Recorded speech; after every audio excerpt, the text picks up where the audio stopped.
Hi friends, I am Ranveer Singh from Fundamental Research Desk of Sharekhan. I track pharma. This is to give you Q3FY 2013 result review for this pharma sector. For pharma universe, the total net sales during this quarter has grown by around 25.7%, which is in line with our expectation. The net sales of pharma universe has been mainly led by Sun Pharma, Lupin Pharma and Glenmark Pharma. We have seen a strong traction in US business, and this US business has driven this growth during this quarter.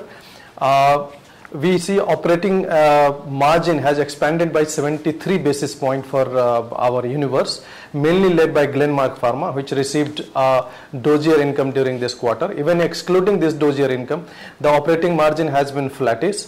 The operating margin has expanded for Lupin Pharma, Aurobindo Pharma and marginally for Sun Pharma.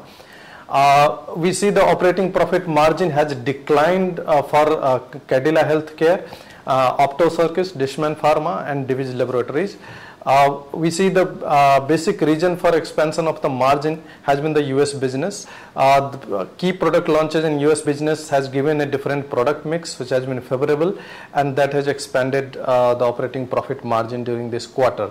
However, we see the fixed cost of most of the players has gone up during this quarter. So interest cost has gone up by around 20% during this quarter, while the depreciation has also gone up significantly. This has impacted the profitability of pharma universe. We see the effective tax rate has also gone up to around 22% from 12% in previous corresponding quarter. This also impacted the net profit during this quarter. So for our universe, the adjusted net profit has grown by around 17.8%. However, this was in line with our expectation for this quarter. The key observations during this quarter, we see that apart from new launches in US, the base business has also grown significantly for most of the players like Lupin, Sun Pharma and Glenmark Pharma. We see aggressive launches by Aurobindo Pharma, which has driven their growth during this quarter. However, the Indian business has been slower during this quarter, and if we compare the sequential previous quarters, this quarter has been slowest in 5 sequential previous quarter, with the universe reporting around 15.5% Y-on-Y growth in Indian business. Moreover, the CRAMS business has also disappointed during this quarter. Cadila Healthcare has seen a decline in their joint venture businesses. Divi's Laboratories performance has been marginally lower than our expectation. Divi's Laboratories has disappointed us. The Torrent Pharmaceutical, however, has reported better revenues from CRAMS during this quarter. All these CRAMS players have different reasons for their weaker sales during this quarter.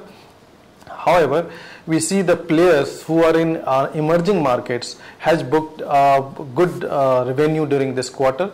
On aggregated basis, the emerging market has grown by around 34% for pharmaceutical players. Among pharma universe, our top picks are Sun Pharma.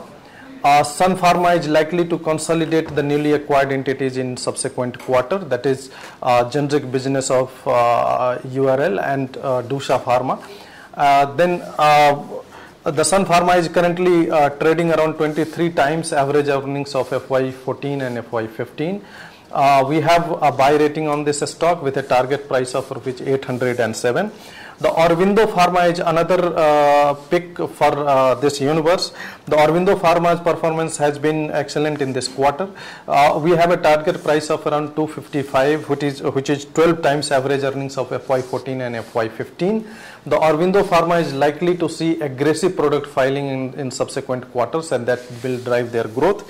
The Dishman Pharma, although their performance has been marginally below our expectation in this quarter, mainly because one of their plant in Netherlands has discontinued operations for maintenance works. However, we expect that in subsequent quarter we'll see a strong performance for Dishman Pharma, mainly from the Carbogen Amix. We have buy rating on this stock with a target price of rupees 130, which is 7 times average earnings for FY14 and FY15. That's all from my side. Thanks.